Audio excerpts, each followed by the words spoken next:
So hey guys, welcome to my channel. আর এটা আমার নতুন চ্যানেল, আমার আজকে ফার্স্ট ভিডিও এটাই। আর আমার মনে হলো যে এর থেকে ভালো কোনো সুযোগ হতে পারে না চ্যানেল শুরু করার।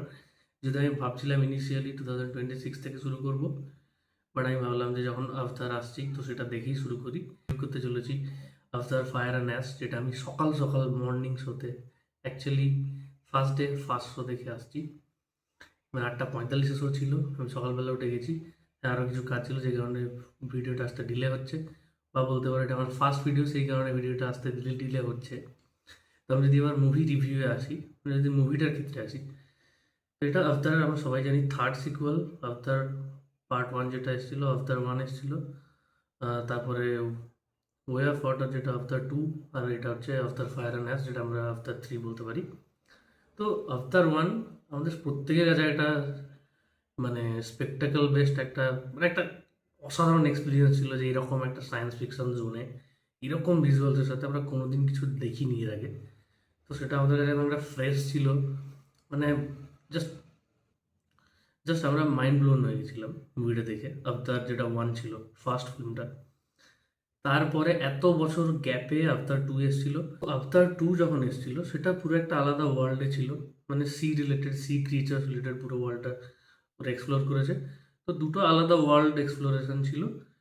আর জেনারেলি জেমস ক্যামেরন যেহেতু ওয়ার্ল্ডের, মানে তার মুভি ওয়ার্ল্ডের সবাই দেখে, তো অবভিয়াসলি স্টোরি লাইন কোনো দিনই ওরমভাবে কিছু আমরিত ছিল না, কোনো মুভিতেই ছিল না, না আফতার ওয়ানে ছিল, না টুতে ছিল, না থ্রিতে ছিল।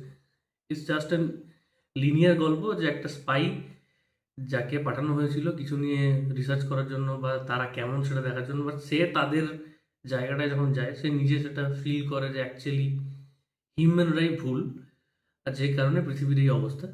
তো সে যে কারণে তাদের হয়ে লড়তে শুরু করে। এটাই পুরো গল্পটা ছিল। পার্ট টুতে আমরা ফ্যামিলি এক্সপেনশন রিলেটেড দেখেছি, বা একটা আলাদা অ্যাসপেক্ট নিয়ে, আলাদা একটা টেরিটোরিয়াল ওয়ার নিয়ে একটা দেখেছি। তারপরে ফাইনালি সবাই একত্রিত হলো, এরকম একটা স্টোরি আমরা পার্ট টুতে দেখেছি। এবার এই যে আমরা থার্ড পার্টটা এসেছি, এটা ওই পার্ট টু থেকেই কন্টিনিউশন। মানে ওই same world, same exploration almost. কিছু কিছু সিকোয়েন্স হয়তো ফাইট সিকোয়েন্স ডিফারেন্ট ছিল, ক্রিয়েচার্স আর থোড়া বহুত ডিফারেন্ট ছিল, মানে কিছু আলাদা জিনিস ছিল, যেটা কিছু আলাদা ফিচার্স আমি যদি বলি অ্যাড অন ছিল সি ক্রিয়েচার্সদের মধ্যে, যেগুলো আমরা পার্ট টুতে দেখিনি।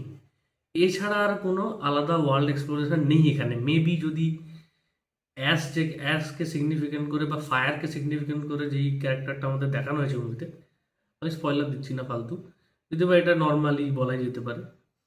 তো ওই যে ক্যারেক্টারটা আছে মুভিতে, ওটাকে নিয়ে যদি আই গেস ওদের ব্যাক স্টোরিটা যদি দেখাতো, বা ব্যাক স্টোরি একটা দিয়ে তারপরে প্রেজেন্টে কিছু একটা ওয়ার হতো, মানে ওই সাইডটা একটু কম এক্সপ্লোর করেছে। তো যেটার জন্য আই গেস এই, মানে আমরা মুভি দেখতে গেছি, আই ফিল লাইক যে ঠিক আছে ভাই, আমি তো দেখেইছি এগুলো, নতুন কিছু মানে আমি নতুন কিছু পাইনি। আই গেস সবারই সেটা হবে, আমার মনে হয় সবাই সেটাতে একমত হবে, কেউ নতুন কিছু পাইনি আমরা দেখে। বিকজ পার্ট টুরও পুরো ওয়ার্ল্ডটা সি রিলেটেড বেসড, পার্ট থ্রিরও পুরো sea related based, there was nothing different. শুধু একটা ক্যারেক্টার আনা হয়েছে, সেটার একটা রিভেঞ্জ অ্যাঙ্গেল, তার একটা ব্যাক স্টোরি, তার চেঞ্জ হওয়ার পেছনে কারণ, এই সব কিছু নিয়ে মুভিটা। আমি যদি এক লাইনে বলতে চাই, হ্যাঁ, যদি ভিজুয়াল স্পেকটাকল তোমার ভাল লাগে তাহলে অবশ্যই ভাই তুমি যাও দেখতে, মানে অবশ্যই যাবে, কেন যাবে না, অবশ্যই দেখতে যাবে। আর অ্যাকচুয়ালি এই মুভিটাই হলে দেখার জন্য বানানো, অনলি ফর ভিজুয়ালস আমি বলছি। স্টোরি ওয়াইজ, স্টোরি তো অলওয়েজ লিনিয়ারই থাকে, তো আমার কিছু নেই।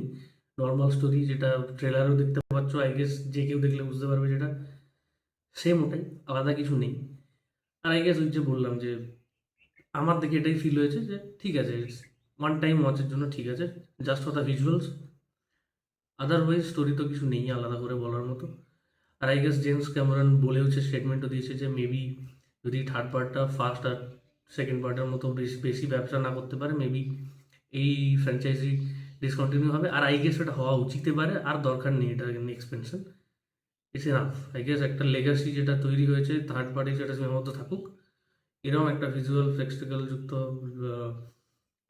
Cinema, part by part, it's an amazing experience.